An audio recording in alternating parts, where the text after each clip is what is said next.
Nama saya Natasha Badrina. Saya akan terangkan tentang pengenalan. Kurikulum didefinisikan sebagai cara membantu pendidik berfikir tentang kanak-kanak dan mengurus pengalaman kanak-kanak berdasarkan program. Kurikulum juga boleh dimaksudkan semua pengalaman yang berlaku di sekolah. Kurikulum merupakan bentuk penulisan yang dirancang untuk pembelajaran yang dilakukan. Kurikulum standard prasekolah kebangsaan telah dibentuk berteraskan kepada falsafah pendidikan kebangsaan. Penekanan diberi kepada bahasa merentas semua tunjang kerana penguasaan bahasa amat penting dalam proses pembelajaran. Penguasaan kemahiran bahasa diperolehi melalui kemahiran mendengar, bertutur, membaca dan menulis. Kecekapan berbahasa akan membantu murid berfikir, memahami sesuatu konsep, berimajinasi, melahirkan idea, berinteraksi dan berkomunikasi secara berkesan. Saya Nurdaini Syazwina binti Muhammad Suhaimi, nombor metrik 3232004901 daripada kohort 58 grup 6. Saya akan menerangkan serba sedikit tentang teori dan prinsip asas. Teori adalah salah satu penting dalam pendidikan prasekolah. Satu teori yang mungkin diketengahkan ialah konstruktivisme yang menekankan bahawa kanak-kanak aktif membina pengetahuan mereka melalui interaksi dengan persekitaran dan pengalaman. Pendekatan ini menekankan kepentingan pembelajaran berpusatkan kanak-kanak, membolehkan mereka mengambil bahagian secara aktif dalam penerokaan dan pembentukan pemahaman mereka sendiri. Selain itu ialah merujuk kepada teori perkembangan kanak-kanak seperti teori Jean Piaget untuk memahami peringkat perkembangan kognitif kanak-kanak. Penyepaduan teori ini membantu guru menggabungkan bahan pembelajaran yang sesuai dalam perkembangan, memastikan pendekatan pembelajaran yang relevan dan berkesan. Dengan menerima teori-teori ini, buku kursus ini berpotensi untuk menyediakan asas yang kukuh untuk mereka membentuk pengalaman pembelajaran prasekolah yang mencukupi dan sesuai dengan keperluan unik setiap kanak-kanak. Seterusnya, prinsip kurikulum Perkhidmatan menyatakan bahawa setiap kanak-kanak mempunyai potensi yang sangat unik yang perlu dihormati, dikembangkan dan disedari. Menurut kajian saintifik saraf, 3 tahun pertama kanak-kanak adalah sangat kritikal, terutamanya dalam pembentukan identiti, perkembangan sensori motor dan kemahiran intelek. Di samping itu, kanak-kanak secara semula jadi suka menerokau, mencuba dan mencipta. Jadi, cara terbaik untuk menjaga dan mendidik kanak-kanak adalah melalui bermain dengan suasana dan persekitaran yang ceria, selesa dan merangsang bahagia, selamat dan penuh kasih sayang. Amalan dan sumber pembelajaran yang bersesuaian dengan perkembangan kanak-kanak juga dititik beratkan dengan menggunakan bahan dalam persekitaran mereka yang bersesuaian dan dengan budaya tempatan, mengintegrasikan teknologi dan rangkaian global. Suasana pembelajaran mestilah ceria, merangsang dan memberangsangkan serta selamat untuk kanak-kanak, melibatkan kerjasama dengan ibu bapa, keluarga dan masyarakat yang merupakan aspek penting dalam menentukan kejayaan kurikulum Perkhidmatan Negara. Di samping itu, untuk mengutamakan kanak-kanak, hak asasi manusia, pandangan agama dan budaya, keperluan biasa dan unik perlu dihormati. Oleh itu, prinsip atau garis panduan berikut perlu dijadikan nilai efikasi bagi setiap pendidik atau pegawai yang melaksanakan kurikulum Perkhidmatan Negara. Seterusnya, buku Perkhidmatan Negara. Buku Perkhidmatan Negara memainkan peranan utama dalam membentuk asas pendidikan prasekolah berkualiti di Malaysia dengan menekankan terhadap kepentingan perkembangan kanak-kanak pada 3 tahun awal. Buku ini memberikan panduan holistik yang melibatkan aspek fizikal, emosi dan kognitif. Penggunaan teori pembelajaran terkini dan kajian kes semasa dalam bidang ini menjaminkan keberkesanan pendidikan prasekolah yang distrukturkan mengikut piawai kebangsaan. Selain itu, Permata Negara memperkenalkan pendekatan inovatif yang melibatkan interaksi berkesan antara pendidik dan kanak-kanak, menggalakkan perkembangan sosial dan kemahiran komunikasi mereka. Seterusnya, aspek seni dan kreativiti turut dititik beratkan, membolehkan kanak-kanak mengembangkan daya imajinasi dan ekspresi diri. Dengan menggunakan kaedah pembelajaran yang menyeronokkan dan interaktif, buku teks ini memastikan proses pengajaran dan pembelajaran di prasekolah menjadi satu pengalaman yang positif dan memuaskan. Di samping itu, terdapat juga penekanan untuk melibatkan ibu bapa dalam pendidikan awal kanak-kanak, mewujudkan kerjasama antara sekolah dan keluarga. Buku ini memberikan panduan praktikal untuk melibatkan ibu bapa dalam aktiviti pendidikan awal kanak-kanak supaya mereka memainkan peranan yang aktif dalam menyokong perkembangan kanak-kanak. Secara keseluruhannya, buku khusus asuhan dan pendidikan awal kanak-kanak Permata Negara merupakan panduan komprehensif untuk memupuk prinsip-prinsip yang baik untuk pertumbuhan dan perkembangan kanak-kanak. Seterusnya, mewujudkan generasi muda yang berdaya saing. Seterusnya, kekuatan daripada buku Permata Negara.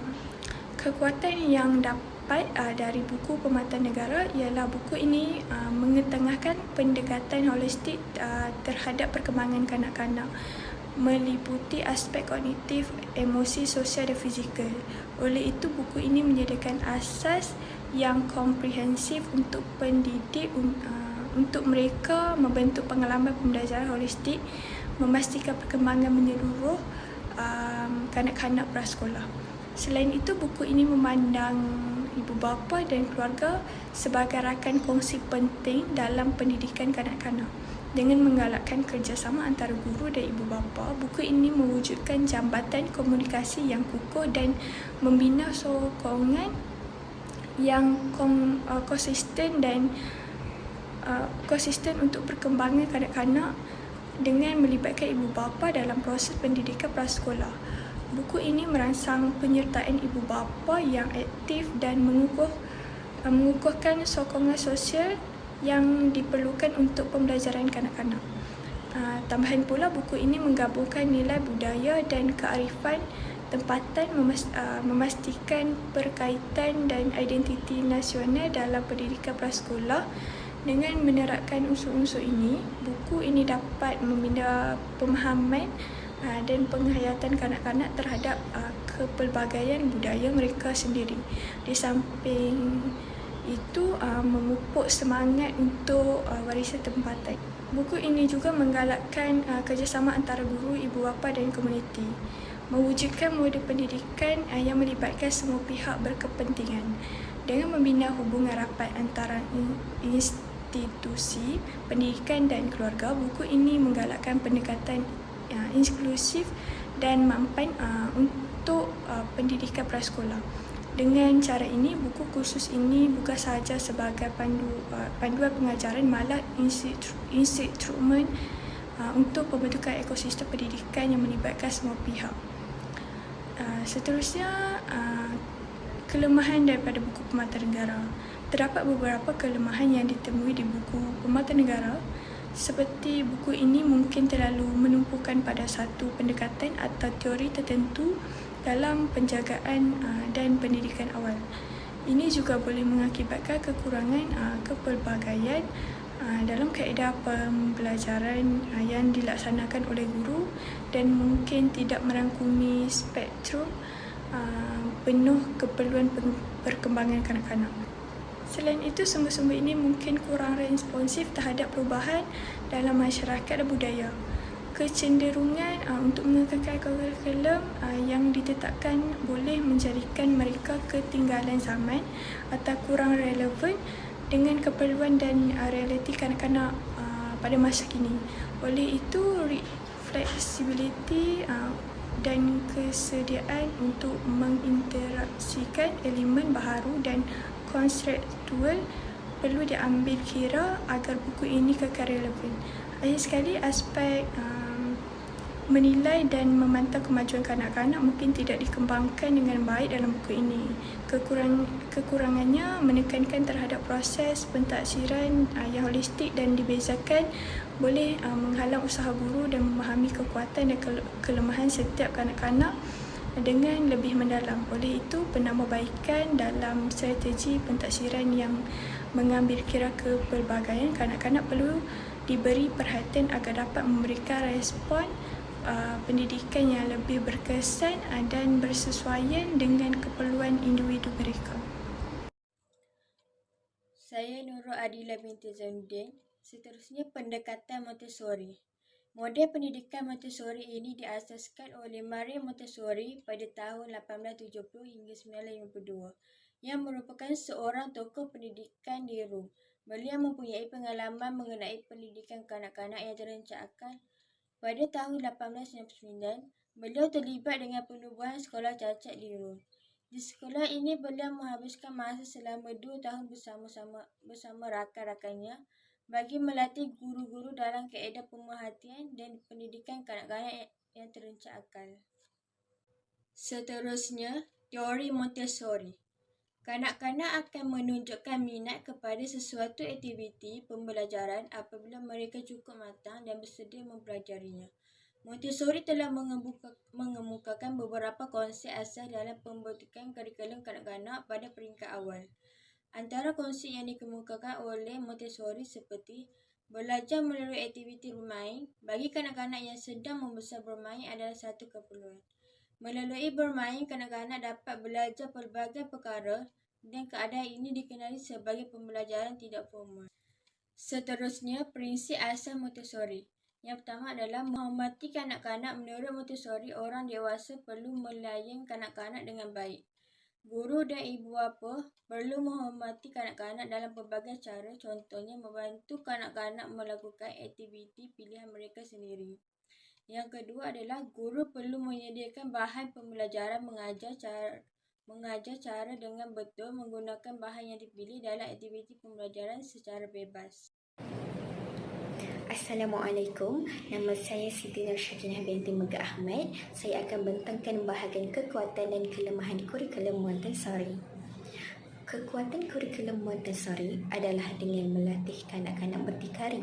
Dengan ini, kanak-kanak akan belajar dari kecil untuk membuat pilihan mereka sendiri dan belajar sendiri untuk mengetahui dunia di sekeliling mereka. Kekuatan seterusnya pula adalah kurikulum Montessori memperkembangkan kemahiran sosial. Kurikulum Montessori memberi perhatian kepada perkembangan kebolehan sosial kanak-kanak. Dengan ini, kanak-kanak akan belajar untuk bekerjasama, berkomunikasi dan menyelesaikan masalah dengan baik. Bagi kelemahan kurikulum Montessori adalah kerana kekurangan persediaan awal pembelajaran dengan kekurangan tumpuan pada awal pembelajaran seperti membaca, menulis dan melukis. Masalah ini boleh mewujudkan cabaran apabila kanak-kanak beralih ke alam persekolahan yang lebih formal. Kelemahan yang seterusnya adalah aktiviti dan pembelajaran kanak-kanak. Di dalam kandungan kurikulum Montessori, ianya tidak begitu melibatkan kerohanian dalam pembelajaran kanak-kanak. Ini menyebabkan kanak-kanak hanya berkembang merangkumi aspek fizikal, emosi, sosial dan intelek. Seterusnya, cadangan penambahbaikan bagi kurikulum permata dan kurikulum Montessori. Bagi cadangan penambahbaikan kurikulum permata adalah menyediakan lebih banyak aktiviti yang memfokuskan kepada kanak-kanak. Kurikulum permata negara seharusnya menyediakan lebih banyak aktiviti yang memfokuskan kepada kanak-kanak untuk membantu mereka memperbaiki kemahiran mereka dalam pelbagai bidang. Contohnya, menyediakan aktiviti yang melibatkan penggunaan teknologi seperti aplikasi pembelajaran atau permainan video. Cadangan penambahbaikan bagi kurikulum permata seterusnya adalah dengan menambah lebih banyak fokus pada pembelajaran sosial dan emosi. Kurikulum permata negara seharusnya menambahkan lebih banyak fokus pada pembelajaran sosial dan emosi untuk membantu kanak-kanak memperbaiki kemahiran mereka dalam bidang ini. Contohnya, menyediakan aktiviti yang melibatkan kerjasama dan pengembangan emosi. Bagi cadangan penambahbaikan kurikulum Montessori pula adalah dengan menyediakan lebih banyak aktiviti yang bebas. Model Montessori menitik beratkan aktiviti individu. Oleh itu, kurikulum pendidikan usia dini ECE seharusnya menyediakan lebih banyak aktiviti yang bebas untuk kanak-kanak. Contohnya, menyediakan ruang kreatif untuk kanak-kanak untuk mengeksplorasi dan mencipta sesuatu yang baru. Selain itu, cadangan penambahbaikan bagi kurikulum Montessori adalah dengan menyediakan lebih banyak program interaktif. Kurikulum pendidikan usia dini ECE seharusnya menyediakan lebih banyak program interaktif untuk membantu kanak-kanak memperbaiki kemahiran mereka dalam bidang yang mereka minati. Contohnya, program interaktif yang melibatkan kanak-kanak dalam aktiviti-aktiviti yang melibatkan penggunaan teknologi seperti pembelajaran melalui permainan video atau aplikasi pembelajaran. Itu sahaja daripada saya. Terima kasih. Assalamualaikum, saya Rafika Alisha binti Muhammad Rizal, nombor kad matrik 3232003211. Untuk kesimpulan, tuntasnya, kurikulum adalah sangat penting bagi memperoleh program yang berjalan dengan lancar dan berkesan kepada generasi akan datang. Kurikulum ini sememangnya memberikan peluang pengalaman dalam pembelajaran awal yang berkualiti. Akan tetapi, semua kerja keras kerajaan akan menjadi sia-sia sekiranya pihak yang sepatutnya seperti para pendidik dan ibu bapa tidak menunjukkan peranan masing-masing. Oleh itu, pendidikan awal kanak-kanak sememangnya harus dititik beratkan kerana mereka adalah pelapis negara bagi generasi yang akan datang.